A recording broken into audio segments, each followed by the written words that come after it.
How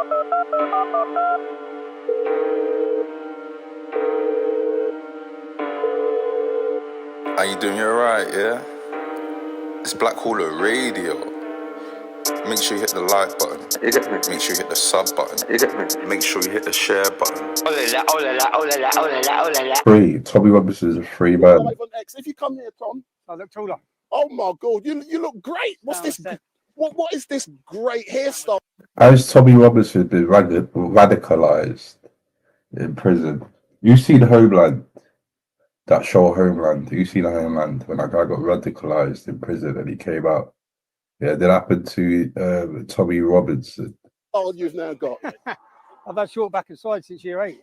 Excellent stuff. So, so Tommy, it's so great to see you. You've been incarcerated in this horrible How you doing, lad? You're right, yeah? Since October. Can you tell me? First of all, real, he does. How are you? How are you feeling, boss? Yeah, we got ST the building. That don't say that. Unfortunately, in a country that doesn't believe in free speech, being a citizen journalist, this place is an occupational hazard. It's ridiculous. Lads, will we call Tommy Robinson a journalist? Is he a journalist? 16 years ago, when I first started speaking out against Islamic rape gangs that were plaguing this country, from that point on, I faced relentless attacks from the British state, wielding lawfare as a weapon in order to silence me. I have never been convicted by a jury. Every one of my convictions have been handed down to me by judges. The lucky thing with this, everyone got to see the film.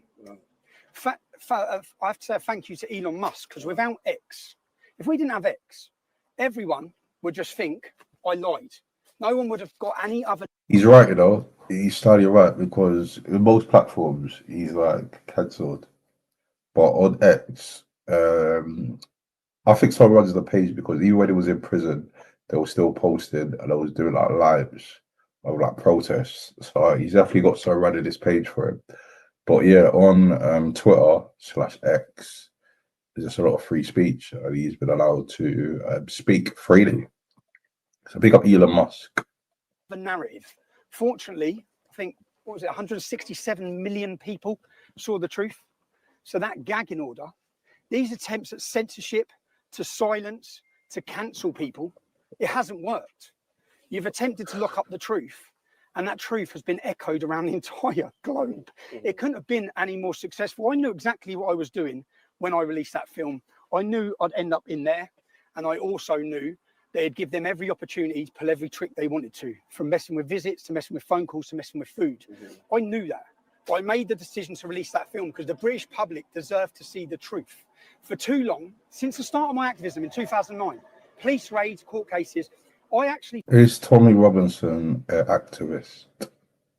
Yeah? You class him as a British activist?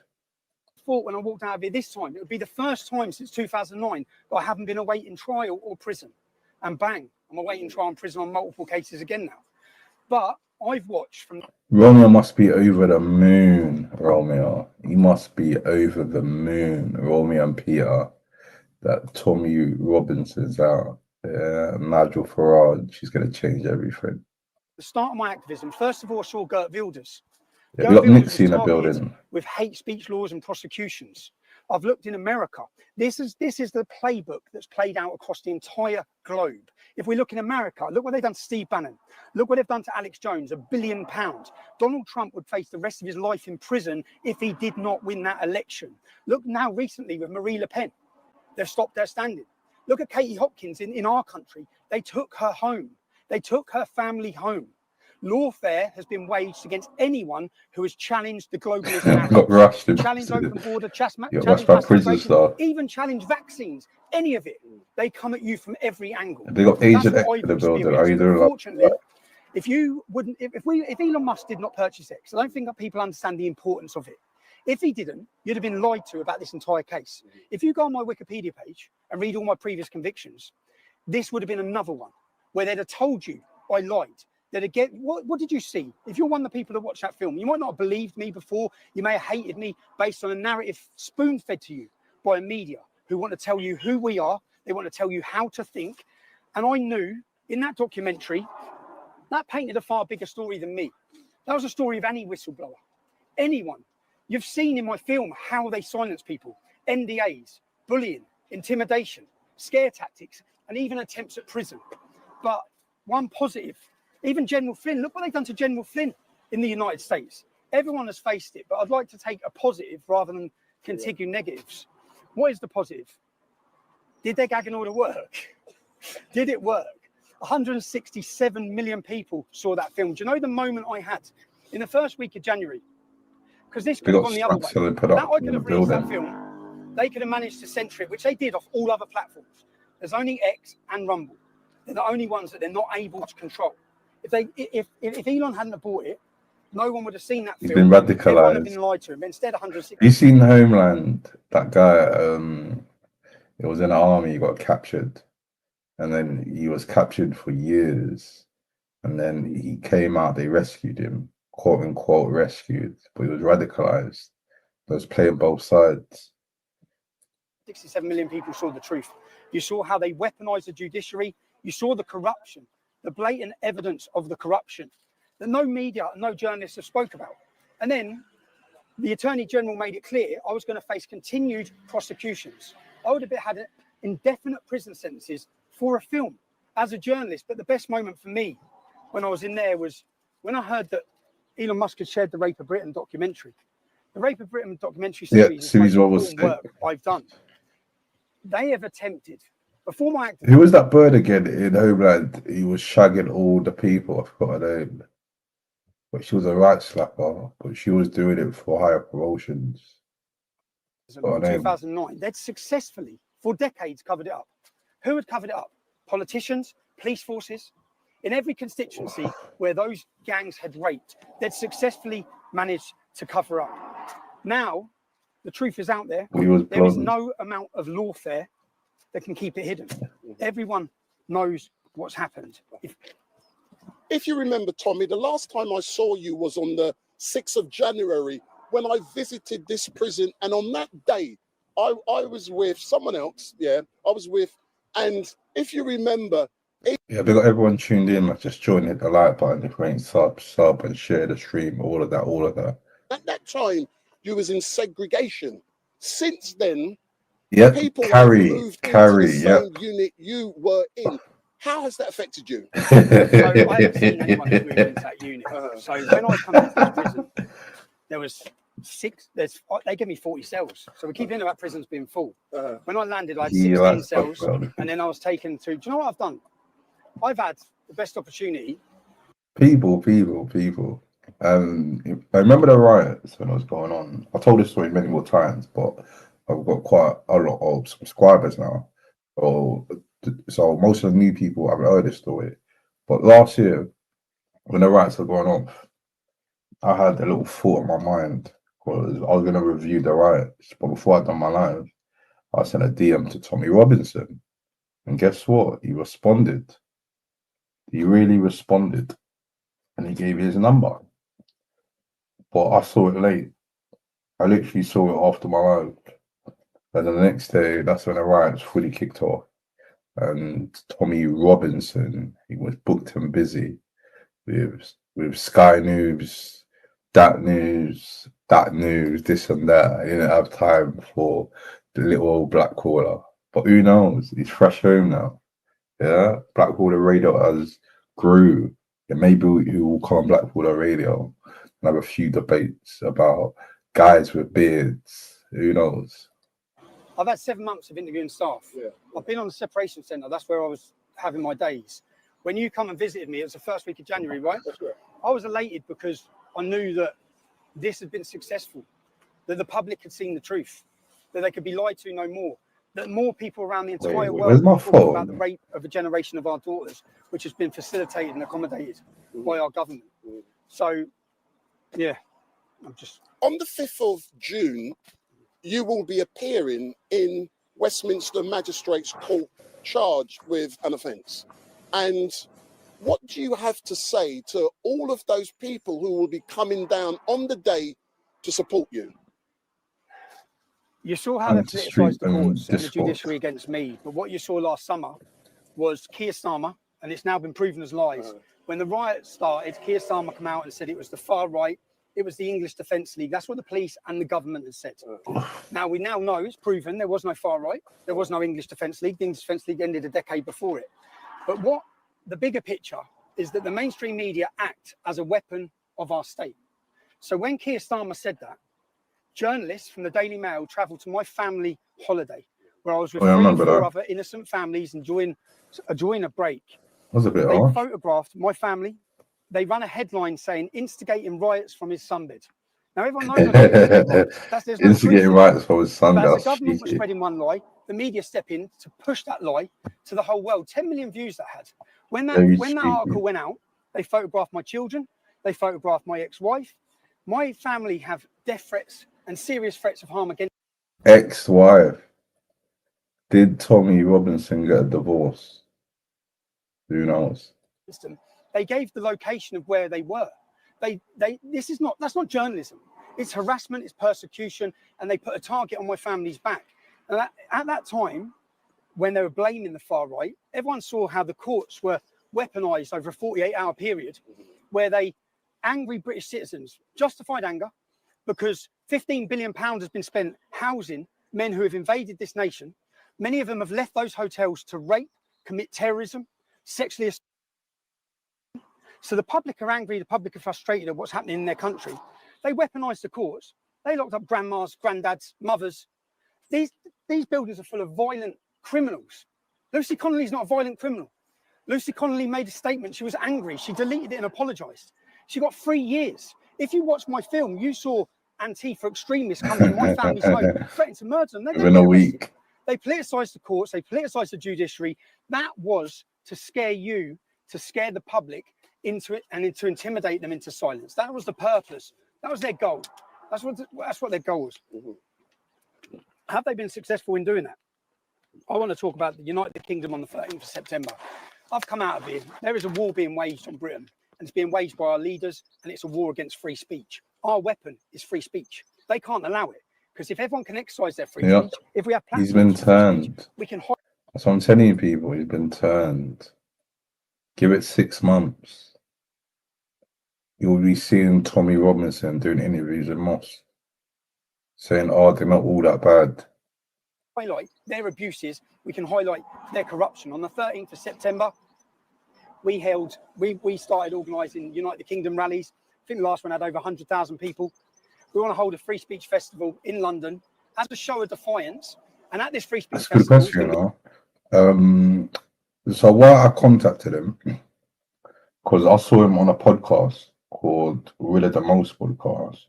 Some black guy called Young Spray. And when he was on there, I kind of realized, because the media, they just paint him out as racist, this and that, all of that. But he spoke about his background, growing up in Luton, seeing how Luton's changed, seeing what type of crime has changed in that area. He mentioned a bit about Bury Park, which I went to uni in Luton, so I lived in Luton for a bit. I even heard a similar thing from someone else.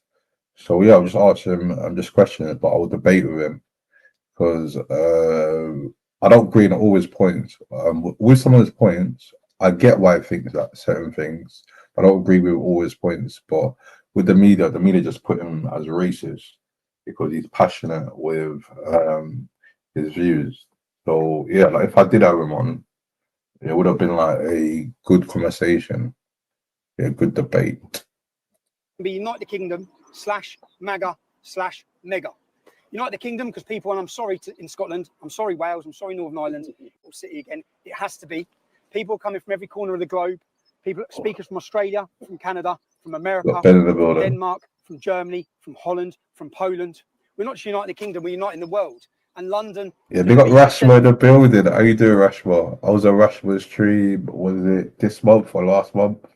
Yeah, they got Rashmore in the building. It's going to be a festival of free speech.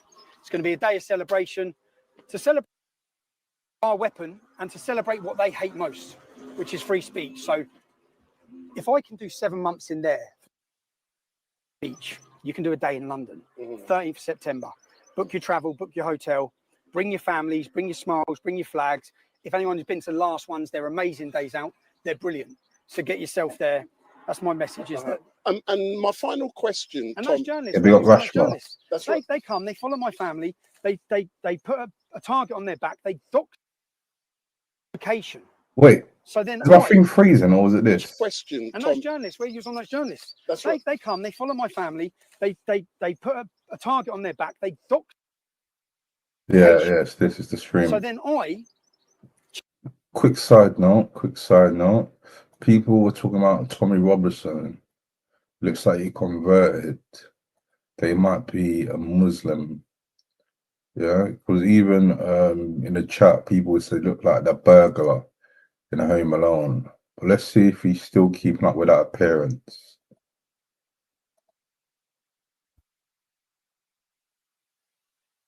Our mate Tommy Robinson. Yeah, he's gone back to default settings. Yeah, the Essex look.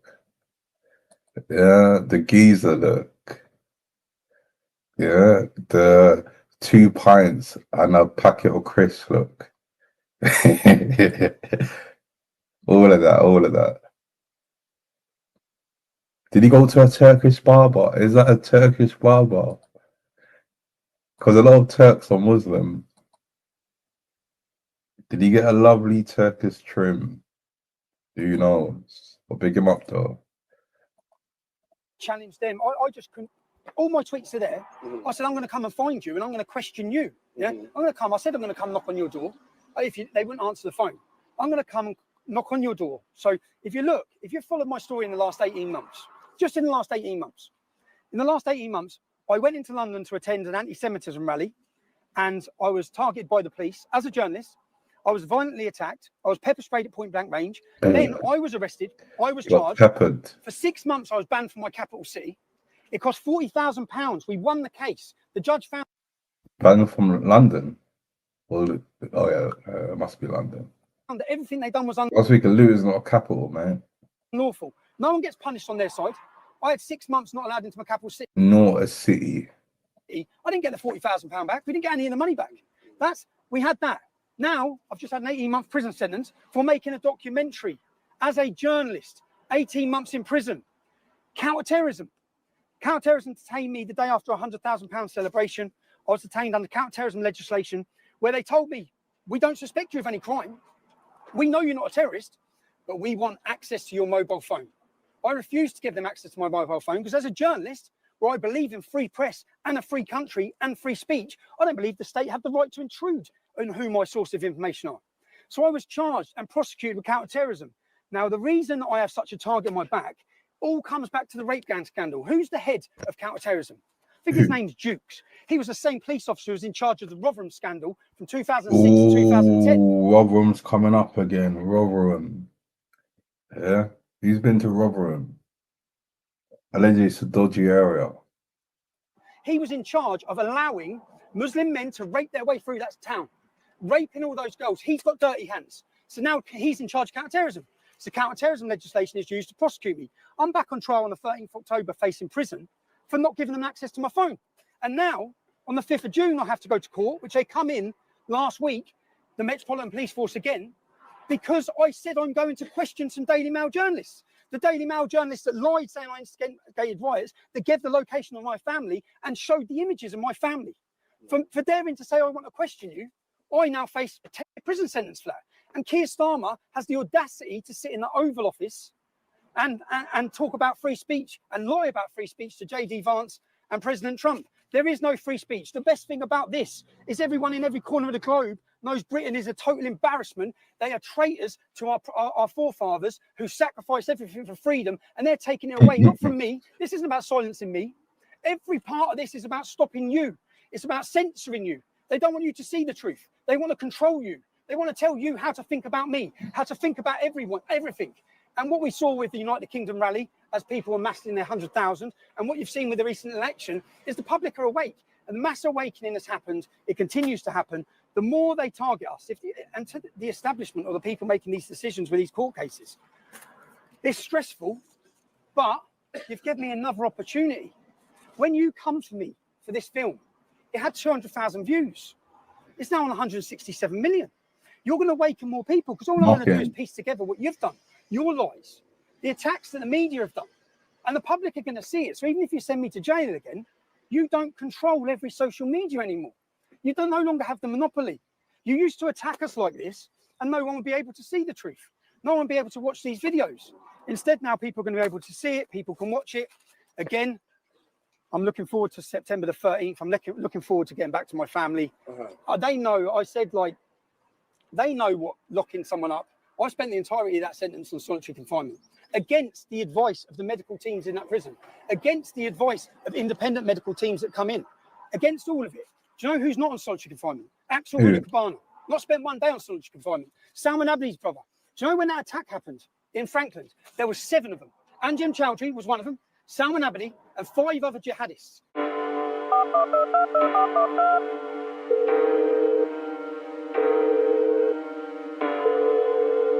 How you doing? You're right, yeah? It's Black Hawler Radio. Make sure you hit the like button. Make sure you hit the sub button. Make sure you hit the share button. Romeo never lies, baby. Type Black Hawler into Google search. Oh, he's at the top. How you doing? You're right, yeah?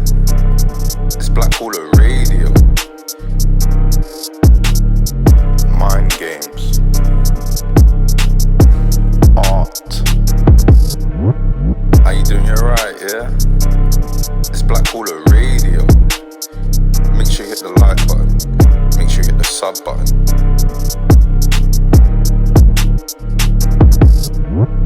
How you doing? You're right, yeah? It's Black Hawler Radio. Mind games. Art. It's Black Hawler Radio. Yeah, thanks for that.